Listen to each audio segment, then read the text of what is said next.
Good morning बच्चों। आज हम इस वीडियो में बालिका का परिचय पाठ 8 का अभ्यास पढ़ेंगे। तो आप सब पृष्ठ संख्या 73 खोलिए, पेज नंबर 73। मौखिक देखिए, निम्नलिखित प्रश्नों के उत्तर दे। पहला प्रश्न है, कविता में किसे गोदी की शोभा कहा है? आपका उत्तर होगा, इस कविता में कवित्री ने अपनी बालिका को गोदी की शोभा कहा है। इस कविता में कवित्री ने अपनी बालिका को गोदी की शोभा कहा है। प्रश्न नंबर 2, कविता में जिसका परिचय दिया गया है वह अंधकार की दीप शिखा कैसे है? उत्तर सुनेंगे। कविता में कवित्री की बेटी या कवित्री की बालिका का परिचय दिया गया है वह अंधकार की दीपशिखा है, क्योंकि जिस प्रकार से दीपक की लौ अंधकार को दूर करती है वैसे ही बालिका के आने से घर में खुशियों का माहौल आ जाता है।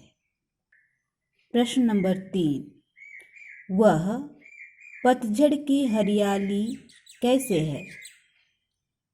उत्तर होगा, जिस प्रकार से पतझड़ के बाद पेड़ों में हरियाली आ जाती है उसी प्रकार से बालिका के आने से खुशहाली आ जाती है, इसलिए बालिका पतझड़ की हरियाली के समान है। प्रश्न नंबर 4, किसके बीते बचपन की बात की जा रही है? उत्तर होगा, यहाँ लेखिका के बीते बचपन की बात की जा रही है। आगे देखिए, लिखित का पहला प्रश्न, निम्नलिखित प्रश्नों के उत्तर संक्षेप में लिखें। पहला, इस कविता में किसका परिचय दिया गया है? क, कवित्री की माँ का। ख, कवित्री की बहन का। ग, कवित्री की बेटी का। और घ, कवित्री की पोती का। आपका उत्तर होगा कवित्री की बेटी का। प्रश्न नंबर 2, बालिका भिखारिन के लिए शाही शान कैसे है? आपका उत्तर होगा, बालिका भिखारिन के लिए शाही शान है, क्योंकि एक भिखारिन की भी यही कामना होती है कि उसके घर में भी बालिका आए और उसके घर को राजसी शोभा जैसी खुशियां दे। प्रश्न नंबर 3, कमल भृंग का अर्थ लिखो। उत्तर है, कमल भृंग का अर्थ है कमल पर बैठा भंवरा। आगे देखिए, पृष्ठ संख्या 74, पेज नंबर 74। प्रश्न नंबर 4, बालिका नीरस दिल को कैसे सरस बना देती है? आपका उत्तर होगा, जिस तरह से जीवित रहते ही आँखों की ज्योति नष्ट हो जाती परंतु सच्चे हृदय से तपस्या करने पर आँखों की ज्योति पुनः वापस आ जाती है, वैसे ही बालिका नीरस दिल को या उदास दिल को सरस बना देती है या खुशियों से भर देती है। प्रश्न नंबर 5, कवित्री अपने आंगन में बालिका के रूप में किसकी क्रीड़ाएं देखती है? कवित्री अपने आंगन में बालिका के रूप में श्री कृष्णचंद्र की क्रीड़ाएं देखती हैं। आगे देखिए, दूसरा, निम्नलिखित प्रश्नों के उत्तर विस्तार से दें। प्रश्न नंबर 1, बालिका को बालपन की नाटिका क्यों कहा गया है?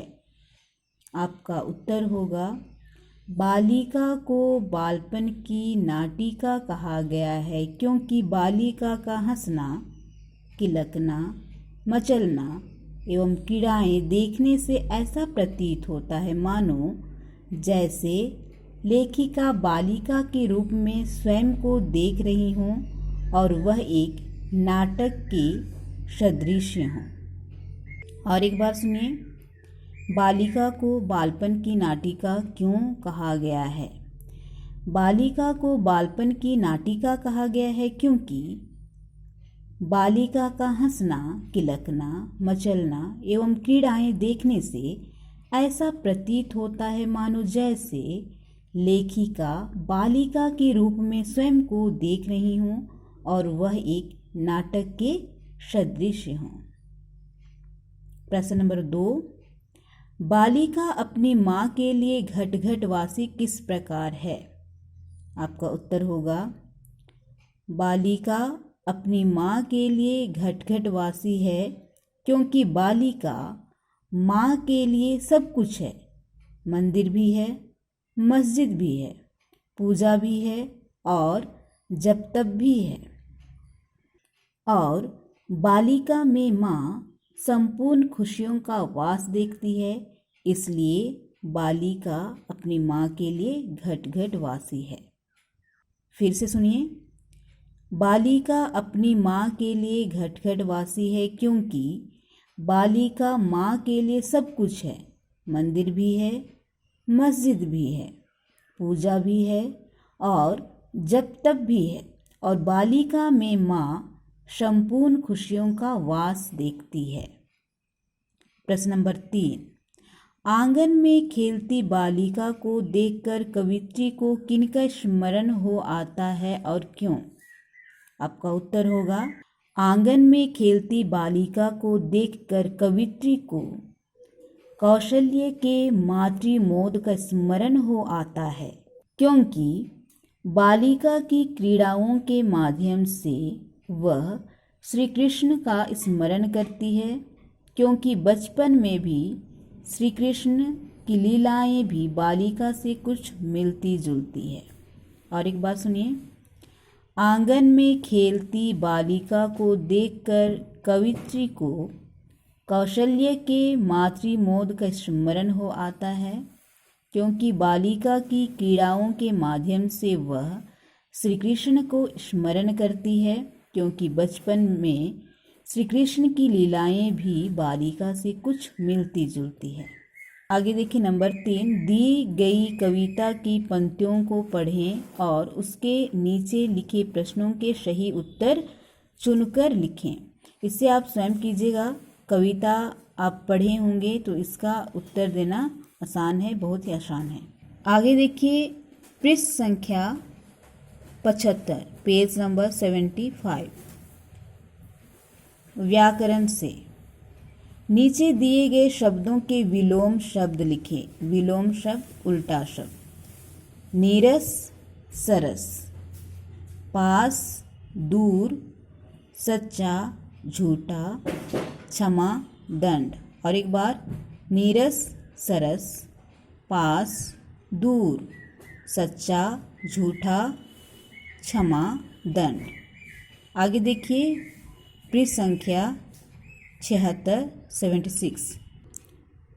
अंधकार प्रकाश, जीवित मृत, हरियाली पतझड़, तपस्वी पाखंडी।